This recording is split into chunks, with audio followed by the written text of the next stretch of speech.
¿qué tal? Nuevamente bienvenidos a esta transmisión especial vía streaming de la sexta plataforma regional para la reducción del riesgo de desastres de las Américas.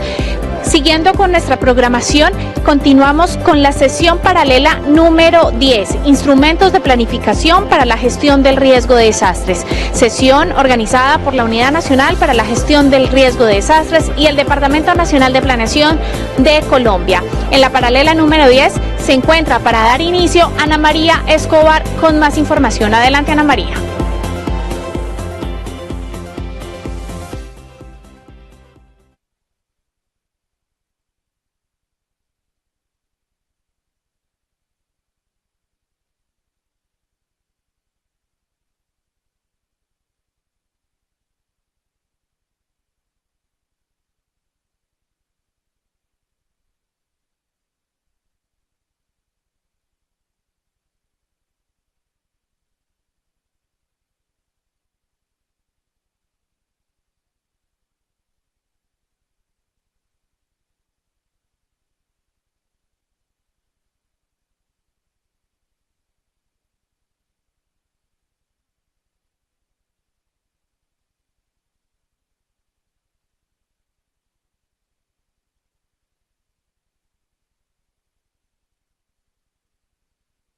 Entre los panelistas se encuentran el señor Javier Abugatas, representante del Comité Andino para la Prevención y Atención de Desastres de Caprade, en Perú.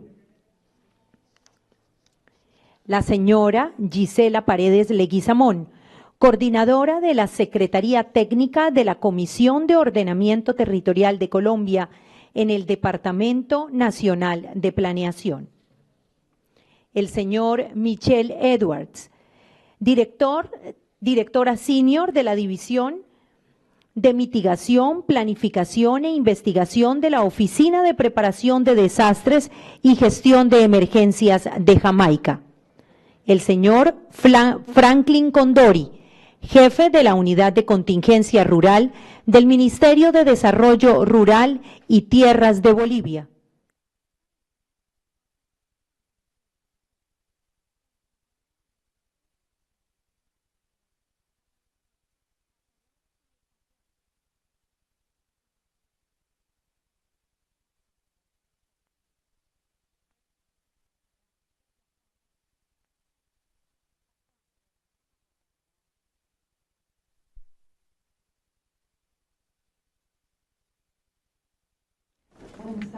Good afternoon.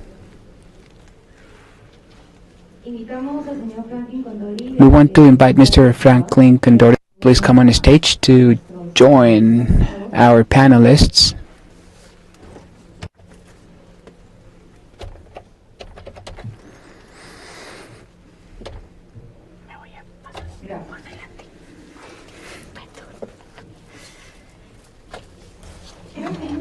I think it's necessary to start by accepting this absolute truth. We are a highly vulnerable region in which the recurrence of disasters is increasing, and together with that, the intensity. The latter because of climate factors or factors generated by the human. Its consequences bring as a result the affectation of the livelihoods of the population, the direct impact to public infrastructure, which affects public utilities that the state provide to the population, and the delay on sustainable development and the goals set by the states.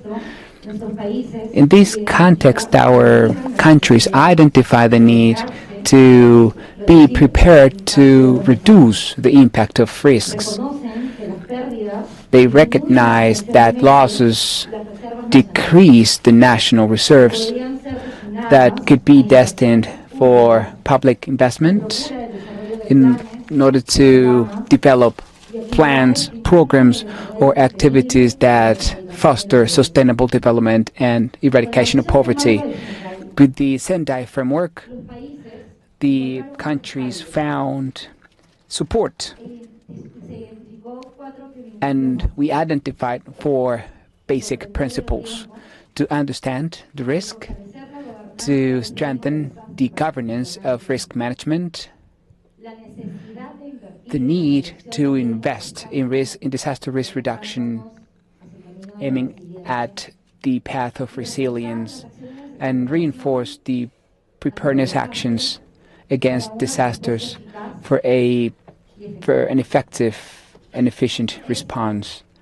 These brought as a result the recognition of disaster risk management as a transversal criteria in the development plans of the countries, providing special emphasis in the preparation processes and risk reduction in order to assure sustainable development and the construction of resilient societies.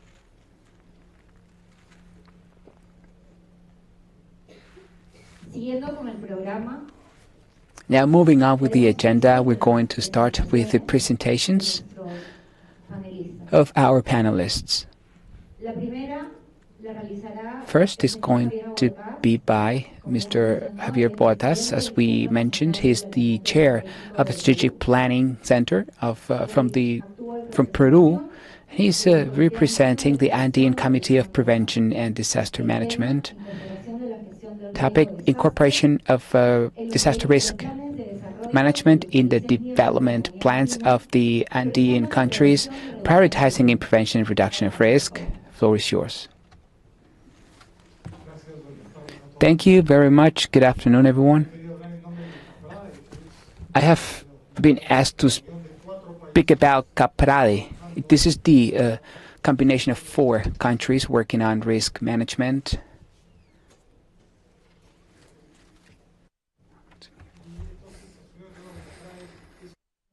So we in CAPRADE incorporate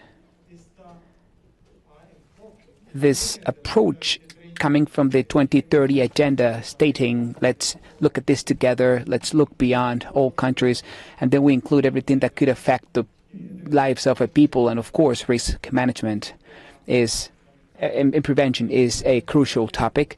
So this is CAPRADE's advances per country and some of the challenges. In the Andean Prevention Committee, CAPRADE, we approved a strategy so that disaster risk management achieves this risk reduction. We have 4 axes in the Sendai framework. We all know this, and this brings us all together. As we have mentioned here, we all have the same common objective. We have the same agenda. We have Sendai framework. We have signals of climate change telling us that we have to do more things and we have to do better things. What we have done in the case of CAPRADE is that we have picked in some of the agenda's elements that we're going to be focusing on. First is the topic number 2, which includes the strengthening of governance. And for this, we are promoting a more efficient planning process in each country, but especially in information exchange. You can't hear me from here?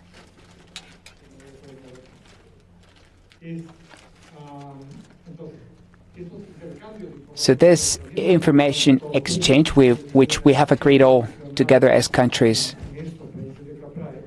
in these CAPRADE countries, to incorporate practices in all cases and use it especially for cooperation among countries, not only the countries in CAPRADE, but we want to do this with the rest of the countries too.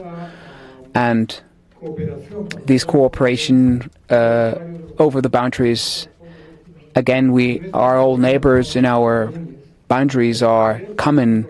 I mean, working with the 2030 agenda and the results for improvement in our boundaries would be a very good way to work and identify common risks and then tackle not only the risks but the general welfare of people we should go through the agenda and make sure that nobody is left behind. And I think that we've discussed this with the country. This is another way to incorporate the set of conditions of livelihood.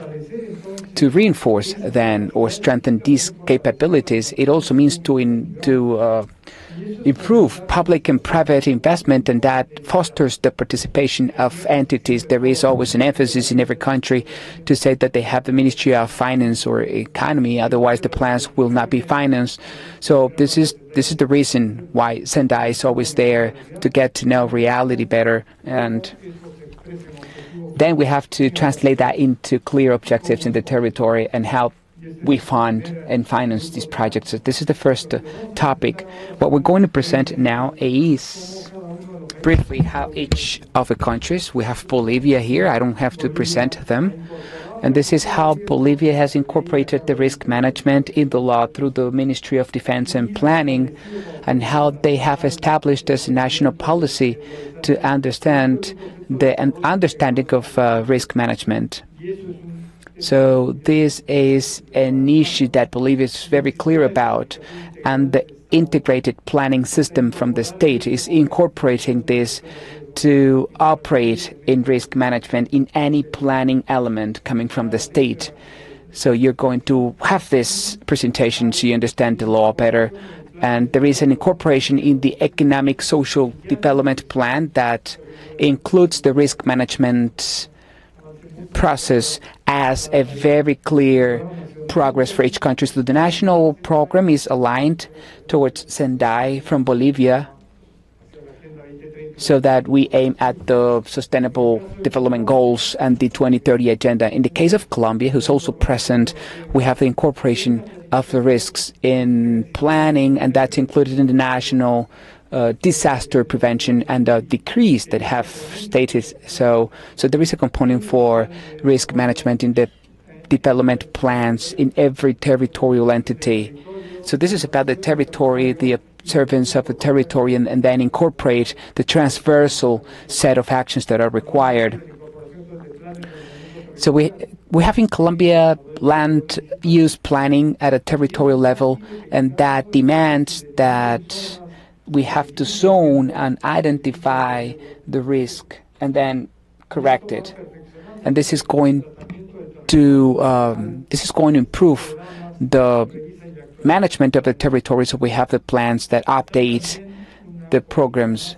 We have a more updated policy for risk management that's incorporating risk management in all the planning instruments in the territorial ordering and environmental management of hydrographic basins and the state and municipal development plan.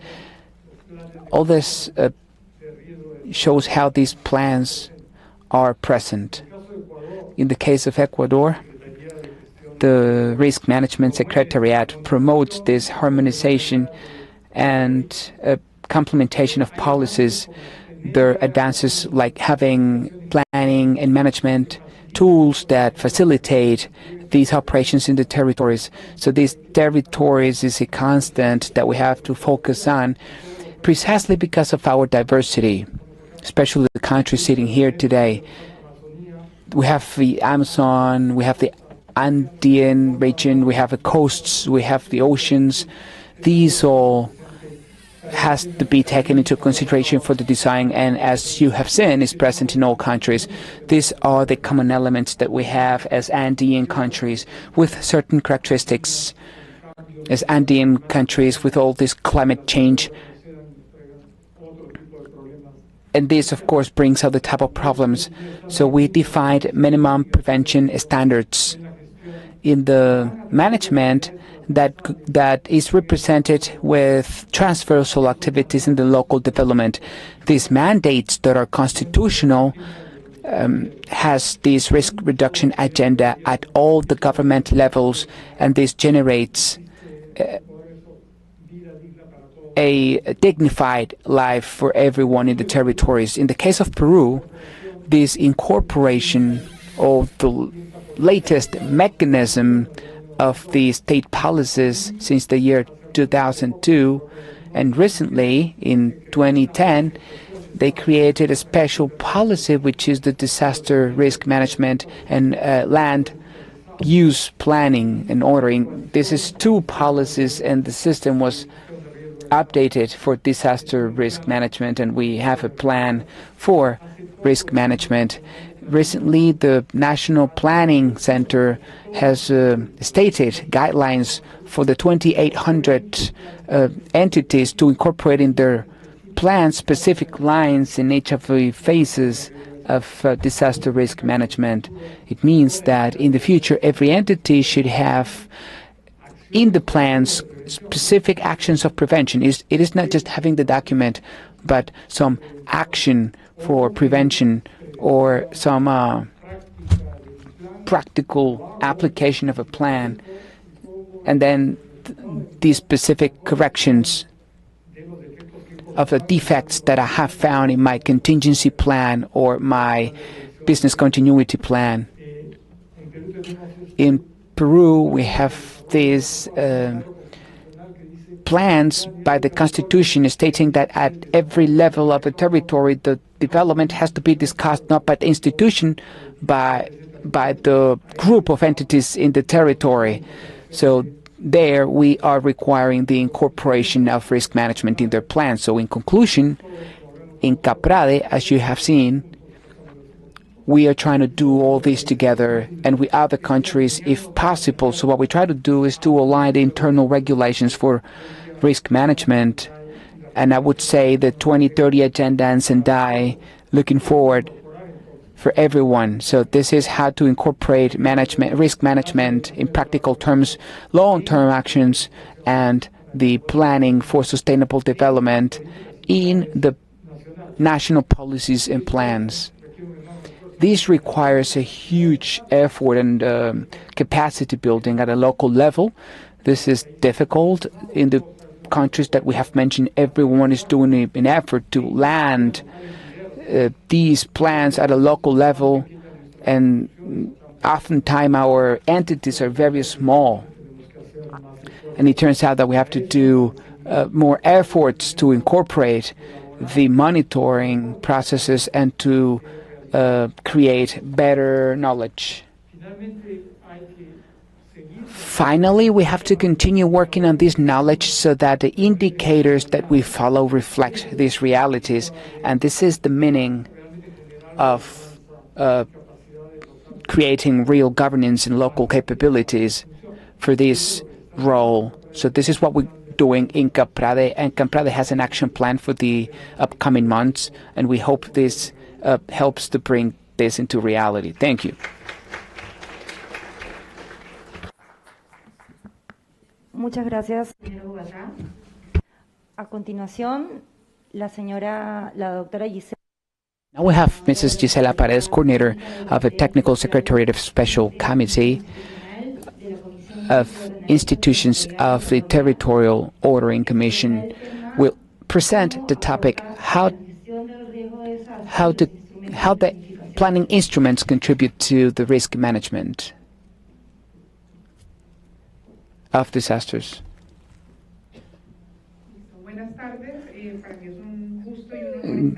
Good afternoon. I'm honored to be here. I'm Gisela Paredes Leguizamon. I'm the coordinator of the Technical Secretariat of the Commission for Land Use Planning in Colombia.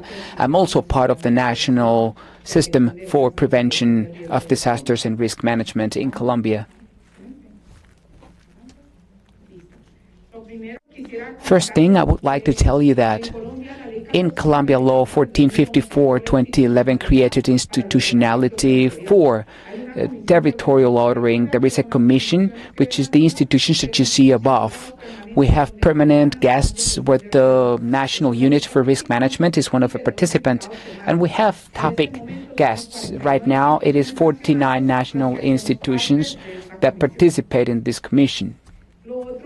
On the other hand, speaking about risk management should come from accepting the territorial context. Colombia has a territory in the Pacific Ocean, Caribbean Sea. We have 5 different regions: Caribbean, Pacific, the Orinoquia, the Amazon, and the Andean region.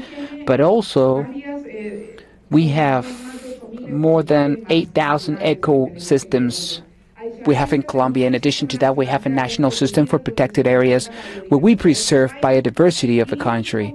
And also, we have a projection abroad. Speaking about Colombia is saying that we are multi-ethnic and pluricultural country. We have 102 indigenous groups. We have territories or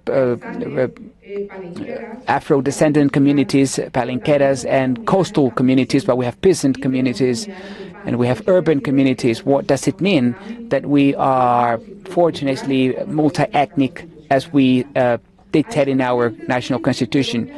We have to say that Colombia is also a multifunctional activity. We have the port sector, agricultural sector, but we also have urban activities, and we also have to think about what we're going to do with our oceans and how we can use our lands sustainably.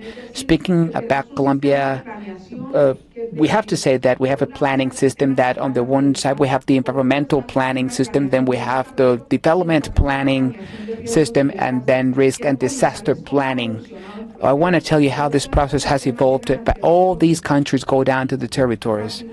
And from there, we've created a set of public policies instruments. On the one side, we have the environment. We have Law 9993. We have regulation where we have the ordering of basins, integrated management of coastal areas, protected areas, with regards to environmental licensing, climate change, and something that we are working on right now, which is the statute of zoning and proper use of the land. We've incorporated risk management in these instruments. In addition to that, with Law 152, 1994, we speak about development, national plans, state and municipal, and there we also incorporate risk management. In Article 215 of the Political Constitution, we speak about the state of emergency, and there we also speak about risk management. But I have to say that since Law 9th about urbanism, we spoke about risk management. We've spoken about state plans, the national risk management, state management, municipal also risk management. What am I saying here? That this is a multi-level system. Besides, we are saying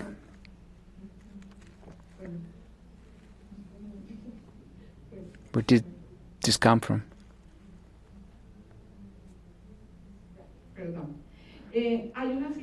I'm sorry. This is we have a situation, and it is that we have instruments in the framework of the territorial ordering, and from this Law 9th up to the Law 388, and I would like to mention something. Law 388 speaks about the priorities of the territories. First is to have safe territories, and there we also state, or we establish the determinants for the territories where risk management is one of them. Also, Law 1454, 2011, again, speaks about all this territory ordering. This is the previous version. Here in Colombia, we have learned, and I think this is what everybody has shown based on all these disasters we have had, the Armero, Popayan disaster, about the Kofi zone, and more recently Mocoa last year. So from these events, in this general policy of territorial ordering that we're doing in Colombia at the moment, one of the strategic topics, and this is a chapter for the foundation of the policies, is risk management and climate change. We consider this is transversal and it's important for land use, and based on Agreement 10 of 2016, we've included all risk management in land use plans in the states. We accept the risks transcends the boundaries of these states, and it should be a coordinated work in order to be effective.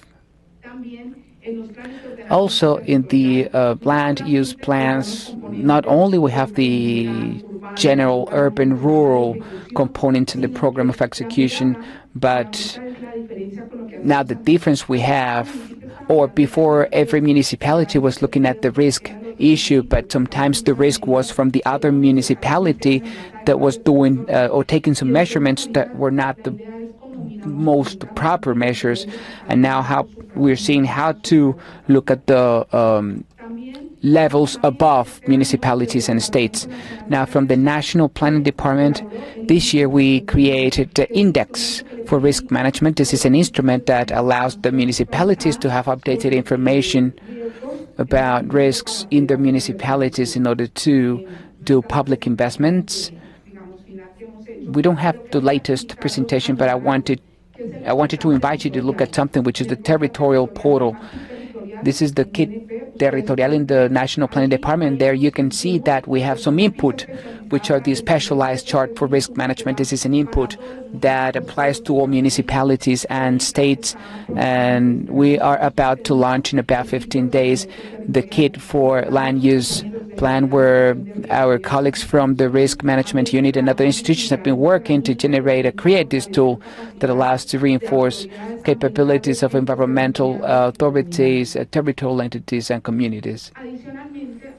In addition to that, we have a program. This is Compass 3870-2016, where what we wanted to do was to help municipalities and states so that they could formulate their land use plans in a more updated manner and with support from these institutions, from the interinstitutional committee. And right now we're working on risk management as one of the transversal elements to the drafting of these plans. I would like to highlight that without knowledge it's very difficult to manage risk, and here I would like to point out what we do with two of our institutions. On the one hand, we are speaking about the Colombian Geological Services that has international experts about earthquakes and volcanoes, and they generate the early alert systems, and they generate information for decision making. I would like to also mention our colleagues from the IDEAN. They do all the monitoring of hydrometeorological threats, and they also have very important experts. They even did, and we all participated there, the strategy, the third communication for climate change that talks about climate change scenarios at the state and municipal level, and that's what we're using for decision making. Here, we can say that this is a multi-level system. We are all part of this risk management system. There is a national plan for risk management, which is 2015-2025. And this is how I want to close, and this is two recommendations. First, that we need to recognize ecosystems as part of risk management. Adaptation based on ecosystems that cannot be neglected when you have a national system for risk management that wants to be cost effective. The tsunami in Sumatra and Indonesia demonstrated that territories that were more resilient was the ones that had these healthy mangroves. So this is why we should have healthy ecosystems. Secondly, we need to acknowledge the traditional knowledge in order to establish early alert or early warnings that are contextualized and relevant, where everyone participates. In fact, with my colleagues here, who I thank a lot for everything that I've learned regarding risks, we worked with this in Cauca and also in Cartagena and other regions, and we also worked with the communities. So it is important to say that we need to differentiate the focus in risk management based on territorial context. I would like to thank you all and invite you, and thank you for being in Colombia. Thank you very much.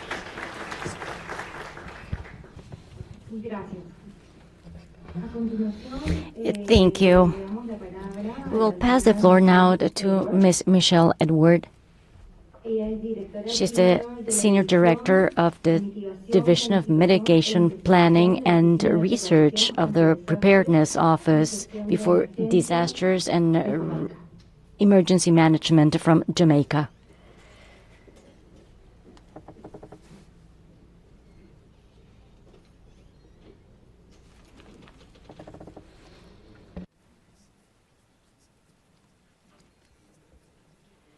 Good afternoon, ladies and gentlemen. Buenas tardes. I got it right. Wonderful. Before I begin my presentation, I just want to express my gratitude and appreciation and thanks to the organizers of this platform for granting us this opportunity to gather as a region and to share experiences as we work with similar challenges that face us. So today I'll give you an overview of our planning instruments that support disaster risk management in Jamaica. So just to take you to I'm the one to control it. Oh. Okay. So Jamaica is a small island developing state, and we're exposed to multiple hazards due to our geographic location. These are natural hazards. We have had significant impact on economic activities, our property, human welfare, and natural resources. And we're especially vulnerable because approximately 82% of our population lives along coastlines where our major cities and towns are located. And just to give you a bit of perspective, we have approximately 2.5 million population, 15 municipal corporations, and approximately 900 communities in Jamaica. So we'll briefly go through the planning instruments at the national level, at the local level. So we look at both. Jamaica initiated various responses at the national and local level to address disaster risk reduction, given, of course, our intrinsic link to sustainable development. And a few of these planning instruments are identified in this presentation. So we have our Jamaica National Development Plan, Vision 2030. That is the country's national framework that guides overall development and encapsulates goals, outcomes, and strategies that are directly related to achieving a balance between national development and the environment. The focus of disaster risk reduction to enhance sustainable development is specifically related to Goal 4 of our National Development Plan. Jamaica has a healthy and natural environment.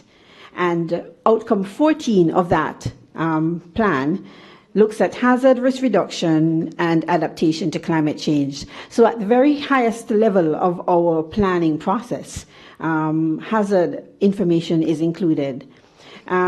The National Development Plan, or Vision 2030, is the driving force behind our commitment to the global mechanism for disaster risk reduction. And so our Vision 2030 is a very effective plan. And of course, it promotes how we achieve our goals. Now, the sector plan, which is the Natural Resources and Environmental Plan, and the Hazard Risk Reduction and Climate Change 2009 to 2030 sector plan. This is the integration of natural resources and the environmental management with disaster risk reduction and climate change to create synergies, and reduce the cost of implementing initiatives related to disaster risk reduction. The hazard risk reduction strategy captured in the sector plan aims to promote resilience to all forms of hazards by incorporating hazard risk reduction in environment and natural resources management, and to develop mechanisms that integrate disaster risk reduction and development planning. And that directly supports the priorities 1, 2, and 3 of the Sendai framework.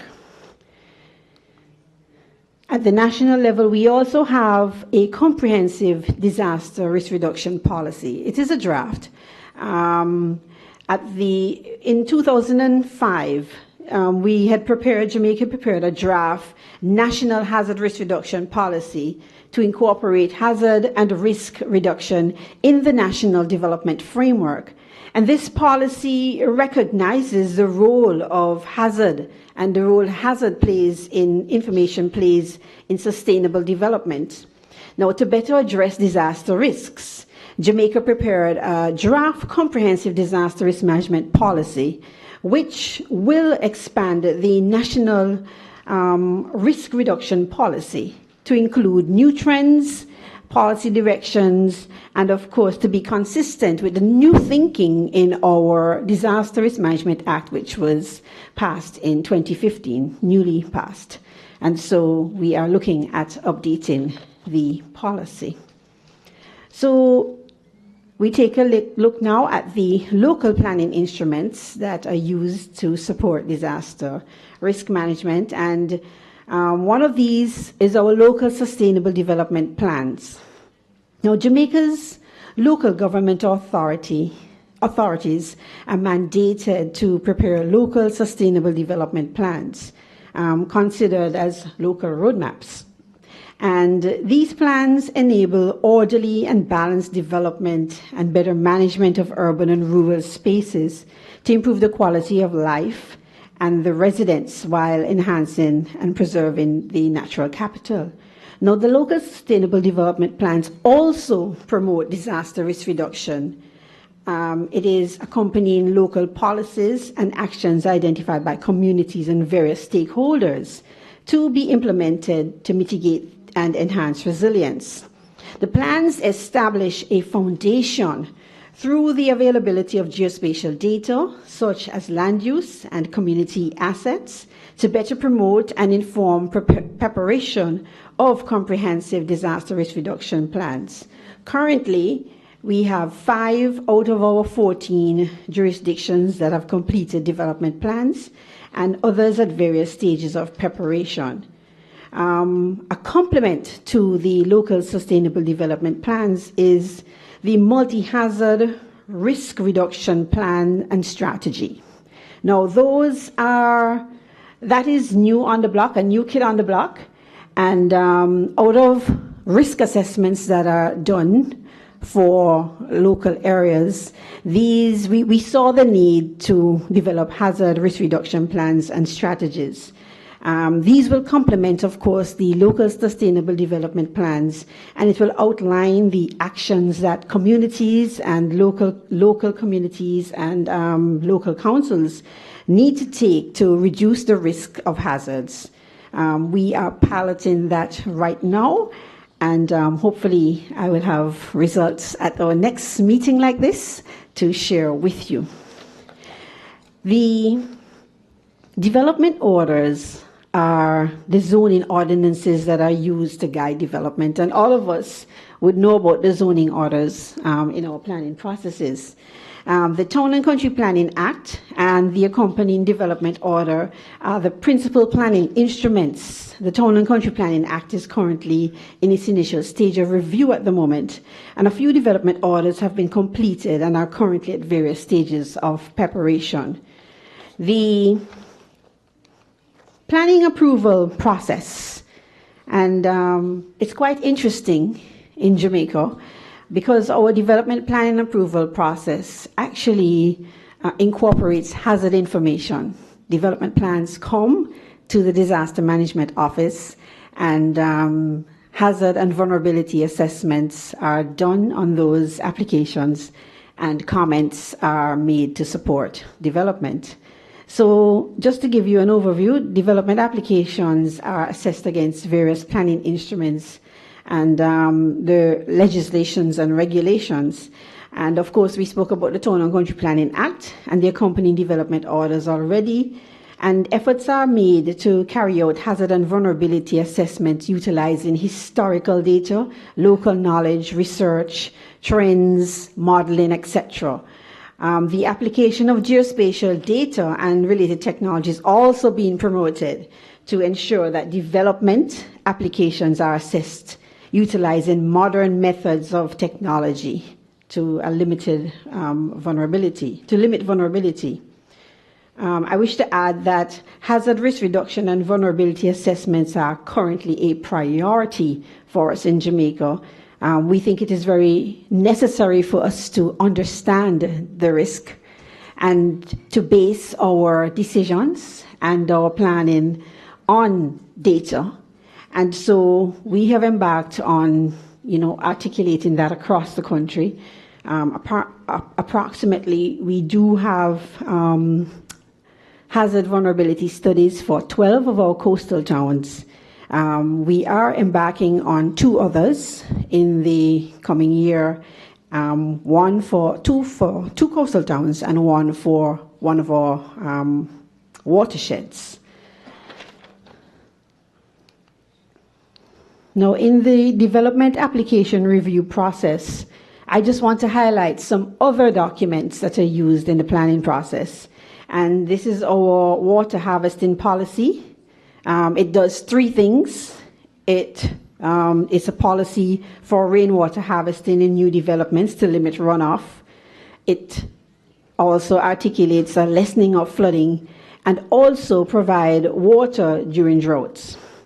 The risk reduction management centers is one that builds on capacities of multidisciplinary partners and existing disaster risk information to promote information sharing and comprehensive compilation of disaster risk information.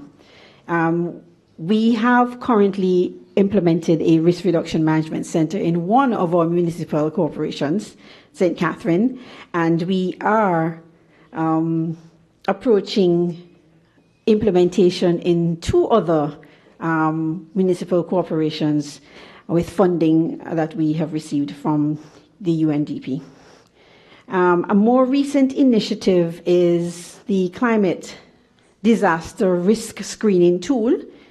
This was piloted under a project by J.A. Reach, and it provides a standardized approach, standardized process for municipalities to assess their vulnerability of planned programs, projects, and activities to climate and disaster risks.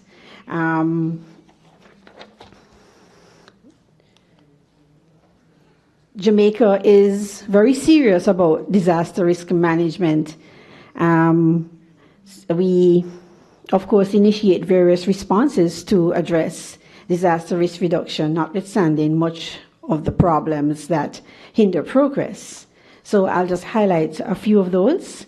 The need for local sustainable development plans to adequately guide and manage development. Now, this is mandatory for the country. And so, of course, funding is a challenge in completing these plans. The studies do take long to complete. And so that is something that we are actively looking at. Inadequate enforcement of policies and legislation. This is seen in the construction of dwellings and businesses without planning and building permission from the relevant authorities. This is also reflected in informal developments that are usually located in vulnerable areas. And of course, relevant institutions involved in disaster risk reduction lack the capacity, whether it be financial capacity, human and physical, to effectively institute their mandates.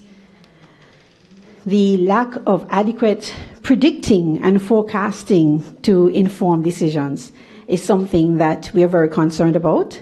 There is therefore the need to enhance the use of geospatial data and establish geospatial platforms to host related data to inform better decisions.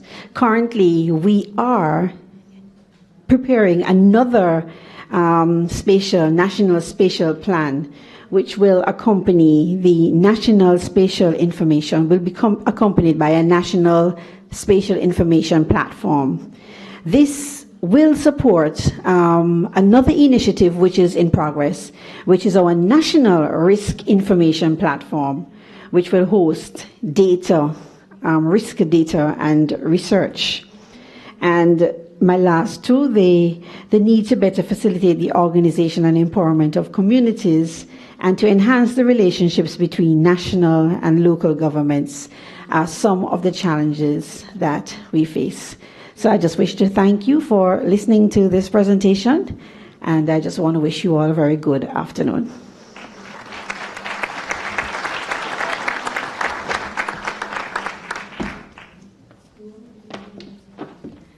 Thank you very much. A continuación, We will now give the floor to Franklin Condori, Chief of the Rural Contingency Office of the Ministry of Development, Rural Development and Land of Bolivia, and representative of the Executive Committee and Regional Strategy and Risk Management in the Agricultural Sector and Food Safety of Latin America and the Caribbean, who at the same time will present that particular regional strategy.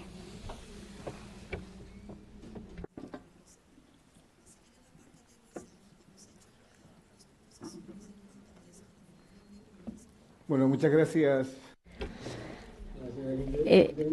Thank you very much to the organizer, and I salute my fellow panel experts as well as all your representatives, the representatives of the delegation. Thank you very much again to United Nations and to FAO, who allowed me to continue the process, and to other organizations as COSUDE, who are supporting processes at country levels. I want to share an experience of planning processes in the regional context regarding Latin American Caribbean within the CELAC framework, which is the community of Latin American Caribbean countries. And according to the work group of family, agricultural, and rural development, it has had the mandate of formulating a regional strategy of risk management, specifically food safety and agricultural development. So let's begin.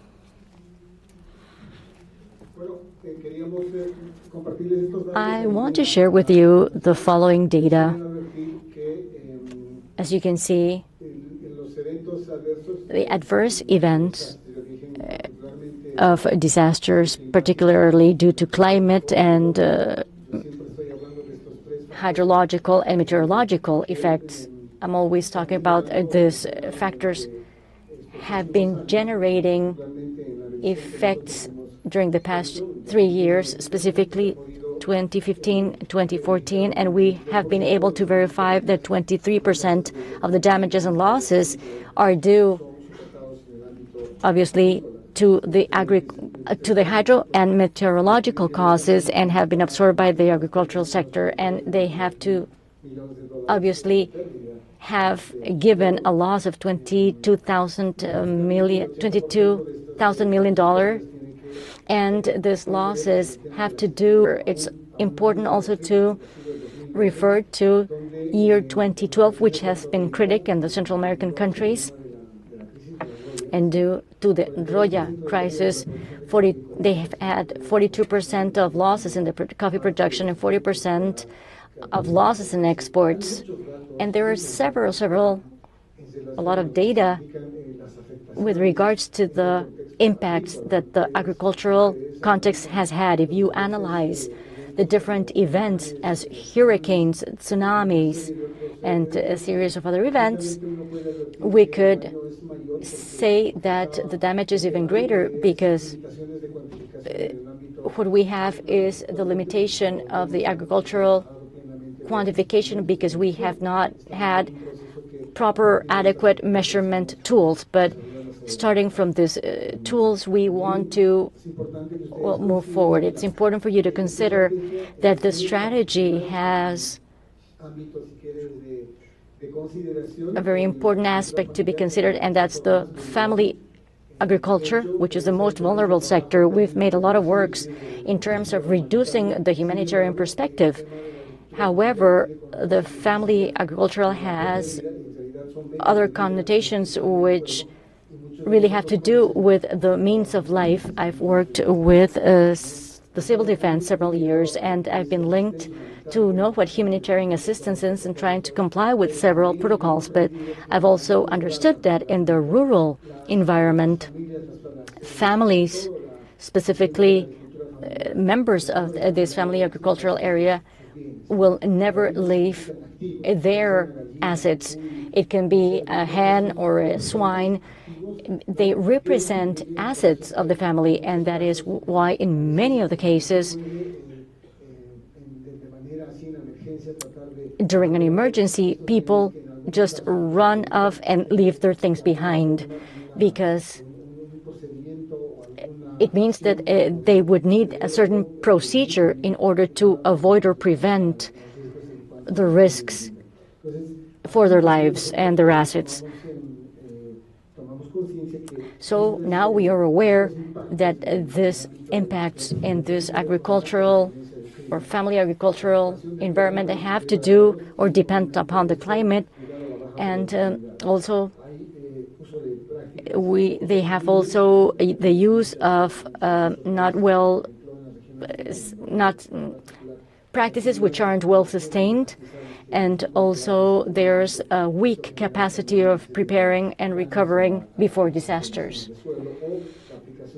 or the application of maybe some chemicals which can also generate unproductive soil conditions. As I said before, there is a weak capacity of preparation and recovery before disasters. This has to do with levels of organization, which in some cases we do not or aren't aware of. Sometimes we are, for example, aware of resilient cities campaigns, but in the context of what the importance of family agriculture means, it also has to do with resilient communities. The fact that cities can generate more urban or face urban disasters. So we have to be aware that there's a need of intervening at a community level where we can observe vulnerability conditions that agricultural family have. And this go beyond not only a loss at an income-wise. With this background and others, for sure that has been a concern from our authorities and ministries, also of the CELAC country members, which gave us the task of generating a strategy and guidelines to guide the actions to reduce risks at an agricultural level. And these 33 countries, within the framework of what the pro tempore presidency has while El Salvador is in office, and within also the food safety and nutritional plan, there are 4 pillars, and they've stated that there's a strategic guideline which is linked to the CELAC action plans 2014 and 2015, besides having, obviously, the FAO support and the PMA support to develop a regional strategic agenda for comprehensive management of disaster risks. So we need to generate a strategic agenda in order to develop a participatory plan and have a strategy that reaches a country-level consensus.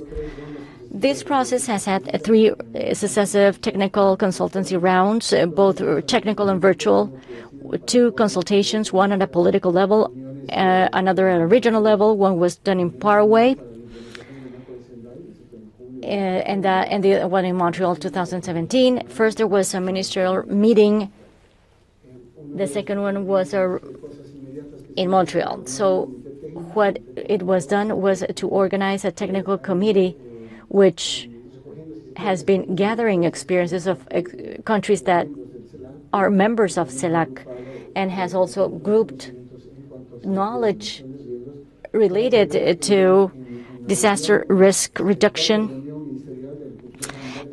And in December 2017, they approved the strategy. This technical committee I mentioned was made up of the representatives of Chile, Bolivia, Guyana, and Guatemala, and the sub-regional mechanism. The work group of CAS, the Agricultural Council of Caprade, SEDEMA, and the Agricultural Council of Central America, and the pro tempore presidency of El Salvador.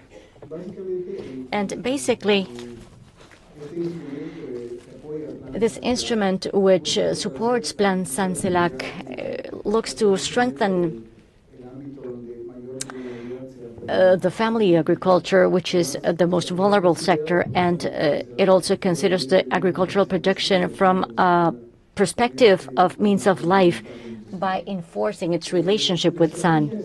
The strategy is aligned to the Sendai framework, which is the disaster risk reduction as part of all of the processes of sustainable development, and wants to contribute from a sectorial perspective to reduce risks. The strategy looks to complement from a regional strategy all the efforts at a national level. It promotes works between countries to face the threats that can be fostered at subregional level. In the Andean region, we have basins as the Titicaca Rake, which make part of this trans-border work that requires interventions in the agricultural scope. The strategy wants to promote cooperation initiatives between blocks of countries and subregions, in this case, dialogue between SEDEMA, CAPRADE, because today we worked with them, and regarding to the experience and the recognition of the indigenous groups in Central America that are already seeing beyond just the humanitarian aid, and they're trying to identify mechanisms that might reduce risks. It has to do with the also support of development regarding public assets, goods, and here we have the objective, which is the prevention of new risks, disaster risk management to reduce existing risks in the agricultural sector by implementing comprehensive measurements, which are also inclusive. This is a strategy that goes up until 2030, coinciding with the Sendai framework and the Agenda 2030 for Sustainable Development. The lines of action are aligned in the Sendai framework, and there are guiding axes which have to do with the fact that the strategy has a specific guidance towards agricultural, livestock, forest, and fishing. It also fosters the interaction between authorities with a national risk management sector. It promotes a synergy approach between the climate change and also the management of natural resources. In the case of the agricultural risks and the management of them is necessary, referring to the analysis, because it's also linked to the risk management. If you don't understand the problems of natural resources, it will be difficult to understand which measurements would have an effect to reduce one of those events. We have had some experiences what it means, for example,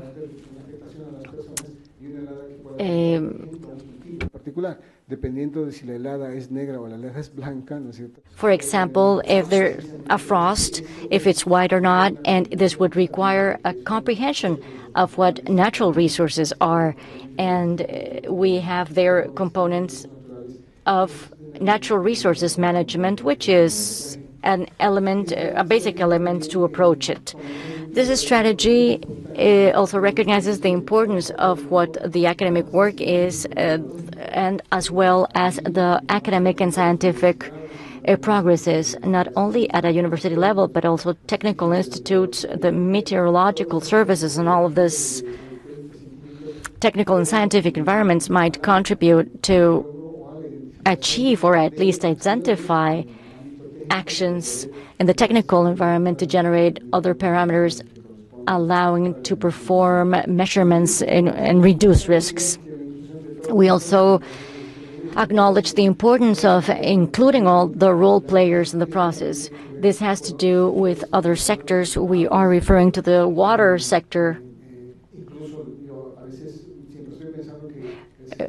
I think that the educational sector is also the foundation for children to understand there's a need to know what the resilience conditions that their crops or their livestock has. It also recognizes an important role of what the women's participation means in this agricultural sector.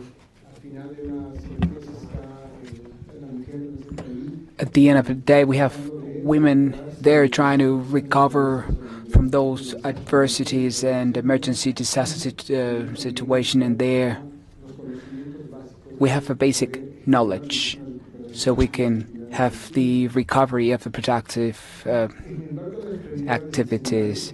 In the Sendai priorities, the strategy establishes as a priority to understand the risk of disaster in the agricultural sector and nutrition and food security through the unification of criteria and harmonization of methodologies and forms that allow the analysis and comparison of information about risk, aside from methodologies and tools for the analysis of losses and damages, and then information and monitoring of risk management, including the systems of early warnings, a type of early warnings that has a particularity. I'm going to try to explain this later, but also this priority also includes the connection between the technology, academia, and science making political decisions.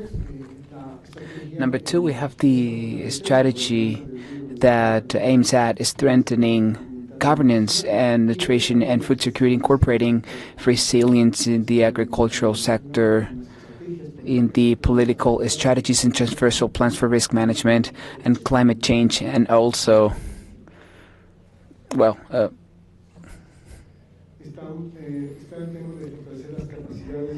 we have the strengthening of agricultural sector monitoring and incorporation of risk management in the agricultural sector, coordination mechanisms for the agencies and institutions and sectors, the boundary work regarding animal protection and food security, and all the planning for ecosystems. Priority 3 is to invest in risk reduction for resilience in the agricultural sector, and there we have regulations for planning, including production of food with evaluation of risk, good practices of financials for investment in the agricultural sector, being sensitive for risk,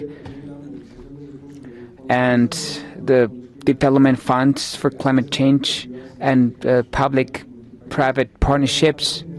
And finally, priority 4, efficient response, a better recovery for the agricultural sector and food security. These are the topics that have to do with interconnection of early warnings, protocols for contingency, collaboration mechanism for timely response and recovery.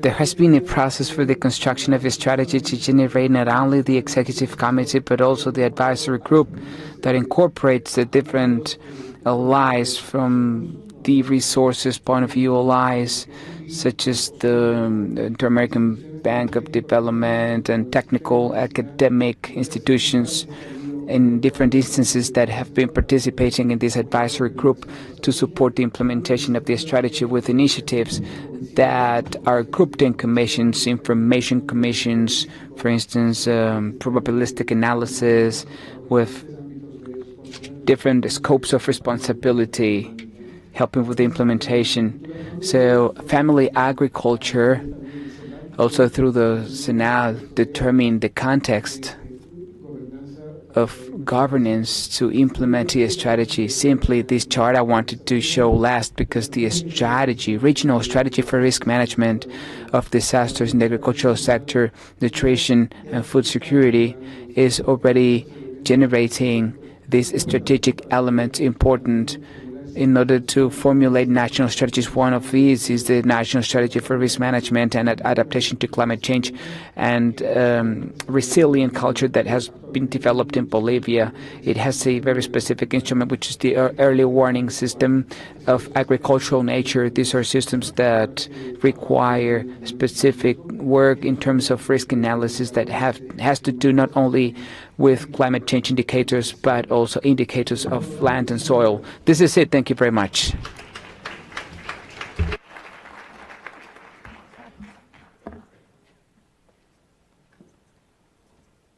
Muchas gracias, Franklin. Thank you very much.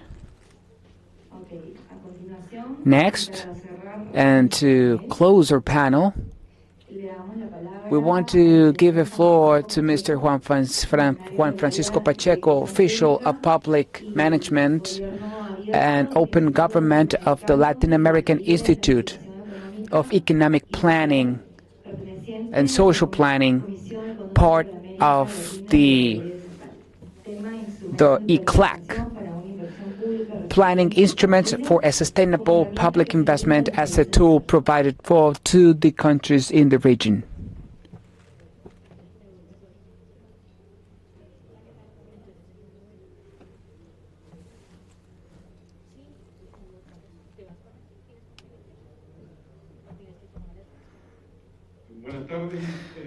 Good afternoon, dear friends and panelists.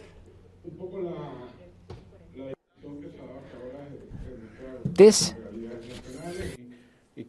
discussion shows national realities. We're going to step out a little bit of this context and we're going to be a little bit more theoretical and conceptual about the proposals regarding planning tools and instruments. After hearing different presentations before me, I think I have the impression that based on what I'm going to present, we can make kind of a checklist of different elements that I'm going to try to describe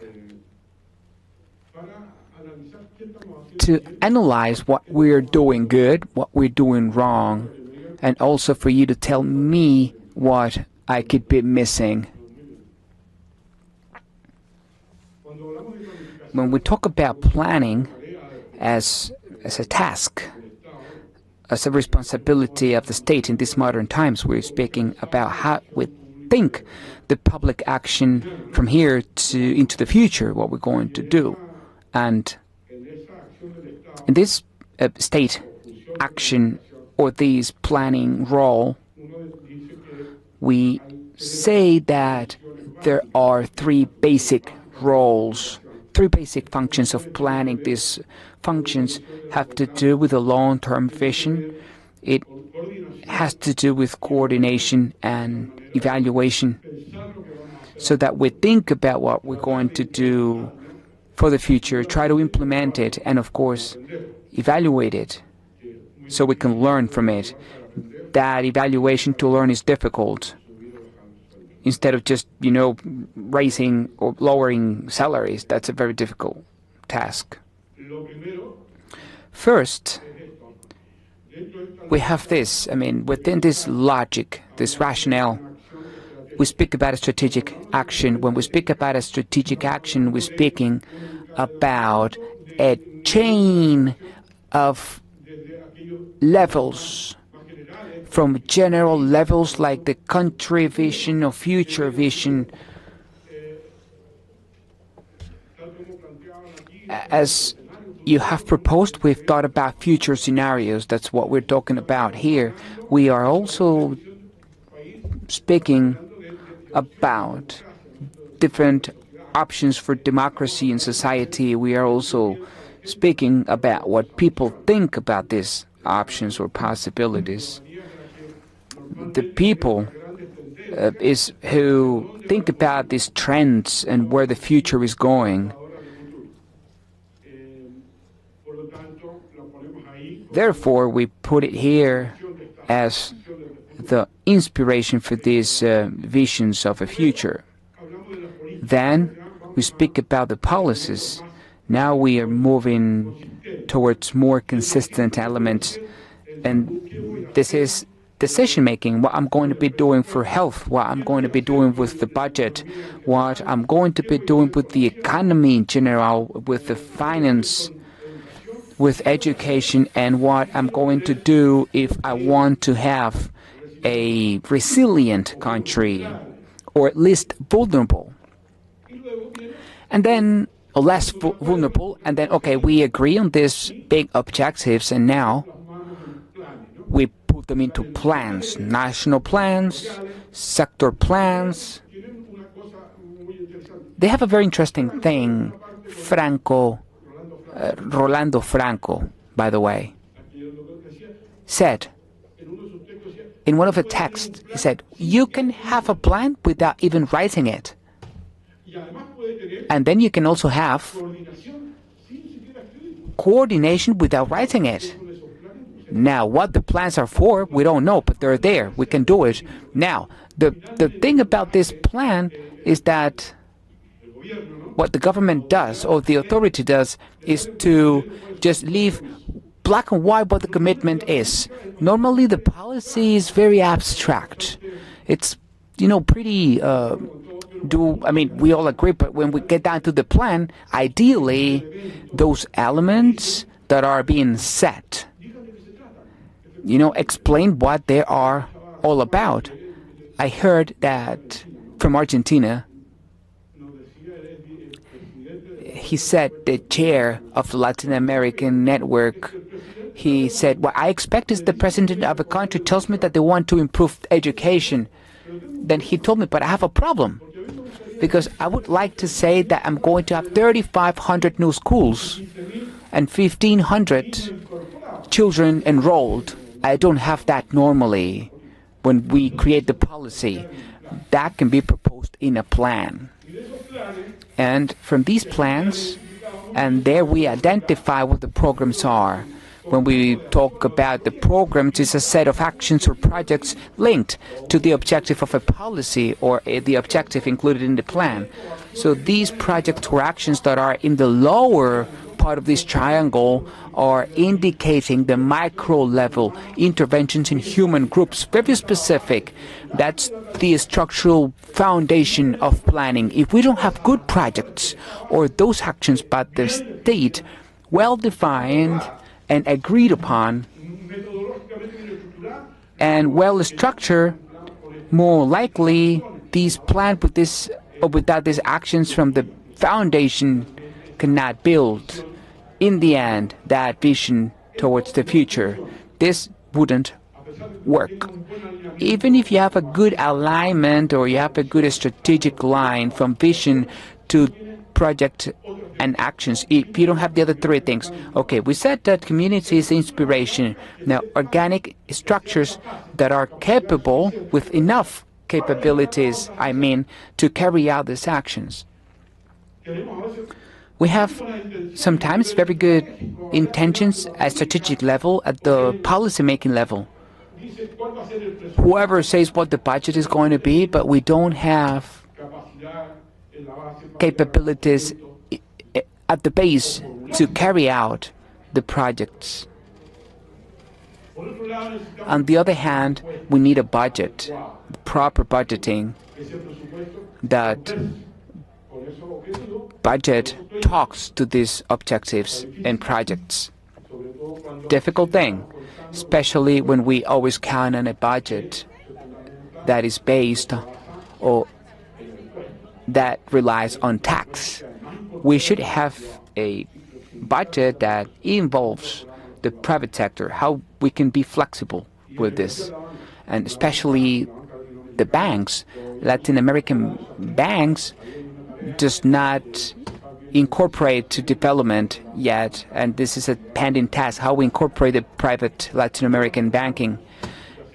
And then regulations, laws, methods, procedures, organizational, cultural leadership. How do we manage this? I need a good structure, a good definition of everything, but what if I don't have leadership? So these are the elements for the strategic action. Then we could think about this under the light of what our colleagues have presented, what we're doing and how we're doing on, about all this planning. Secondly, we should have a structure or system that incorporates all the levels. From the national planning, with that development vision of a country, government plans, national development plans. Also, we should invite the sectors, but these sectors should talk to the territorial levels, and those territorial levels that are aggregated with the local levels. If there is no communication there, that's good for nothing.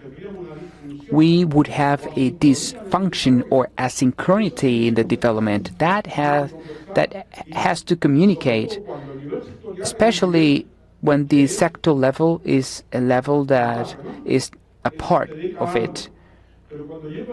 When I go down to the territories, all problems become transversal.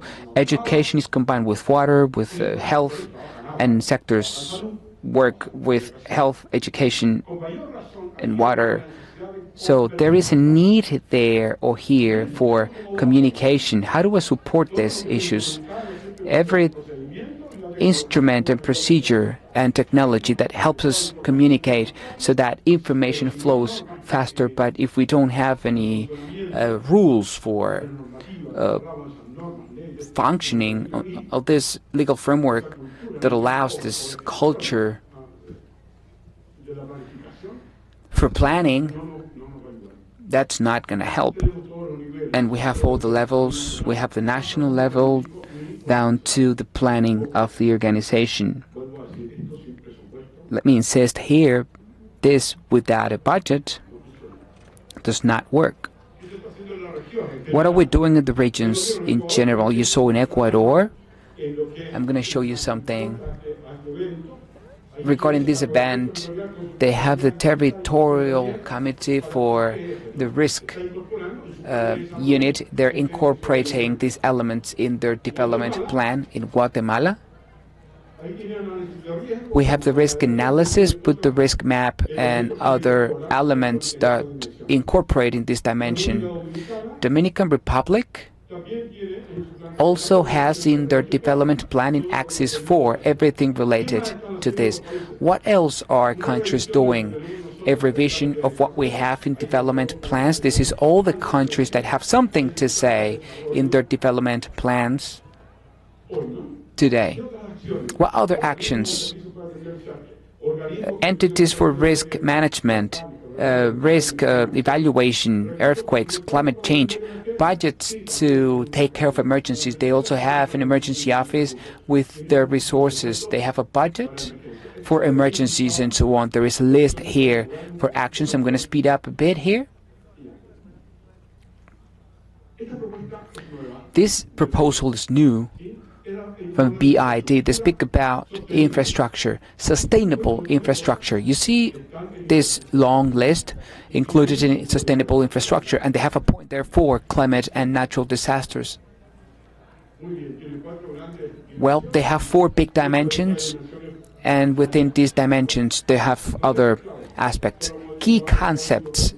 This has been already been mentioned: vulnerability, resilience. If we don't reduce vulnerability, probably or most likely resilience is going to be lower. Sustainable infrastructure projects. They should be designed securing the climate change, adaptation, and the risk of natural disasters. Institutionally, infrastructure is aligned with the national commitments, the Paris Agreement, the Sendai framework, all these instruments that inspire us. But if we don't do this and we don't make them real, we're going to continue to have these issues. Reduce vulnerability of infrastructure, get ready and evaluate for the projects. We're going to get to this evaluation part. Normally, when we formulate projects, we speak about this pre-investment, investment, and operation. This is the 3 moments of investment. So we say, okay, in order to have this, we should have, or at least at the investment level, apply these risk measurements to define them in pre-investment and apply them, and then take it to the operation and see how they're working. What should we do today?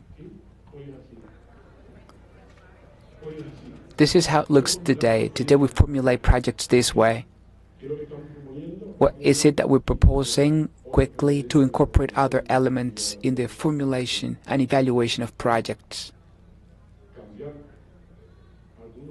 Change some of the elements and incorporate in this evaluation stage other elements, such as what happens when I do an impact evaluation today. Today, I see a project that's already defined. What we are saying that the impact evaluation should incorporate is all the alternatives to know which of the alternatives adapt to the medium. So it should be an important element. We have to measure the sustainability of a project with all these variables that the BID or the BID proposed. So we have to measure the environment and we have to measure the resilience of a project. So a social evaluation is not going to be enough, just the way we do it today. With an economic efficiency approach, we should have to incorporate a different approach. This is a multi-criteria. I'm going to leave it here. If you want to ask questions later, these are the elements that we should incorporate in the different processes. Parameters that can be measured. This is not going to be possible if this does not exist, if there is no connection between the policy and the project in the design and implementation, so that we are able to know how this is monitored from the micro to the macro. Another thing here, this question we asked in 7 countries. We asked them how the investment influenced with the development goals, with the budget caps and the priorities of the institutions. They all answered that 100% didn't influence. So we had 3 elements, and we also discussed about it. This is budgeting and investment. Projects have to do with not only methodologies, but to solve this issue here. Okay, I think my time is over here. This is what we're proposing for big models that help us vision what the problems are going to be for the future. This is a paper by the Cantabria University about the impact and risk of climate change of the coastal areas. This is going to help us. Thank you.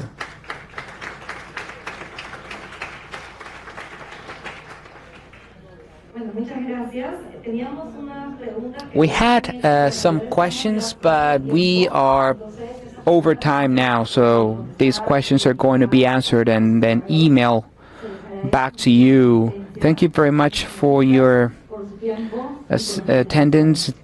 Thanks to the panelists for the presentations.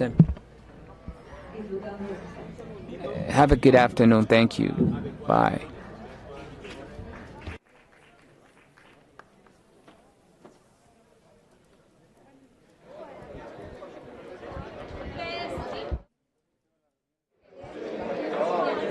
Continuamos en esta transmisión especial de la sexta plataforma regional para la reducción del riesgo de desastres en las Américas. Acabamos entonces de ver la paralela número 11 con todo lo que tiene que ver sobre los planes estratégicos en gestión del riesgo de desastres. A continuación estaremos en la paralela sesión número 13 con el doctor Carlos Iván Márquez Pérez de la Unidad Nacional para la Gestión del Riesgo de Desastres, en donde se tratará sobre todo el tema de la cooperación internacional para la reducción del riesgo de desastres y la atención de emergencias, en contexto con la prioridad 2 y 4 del marco de acción de Sendai y con el plan de acción regional. Plan de acción que fue evaluado en la anterior plataforma, en la PR17, que se desarrolló en Montreal, Canadá.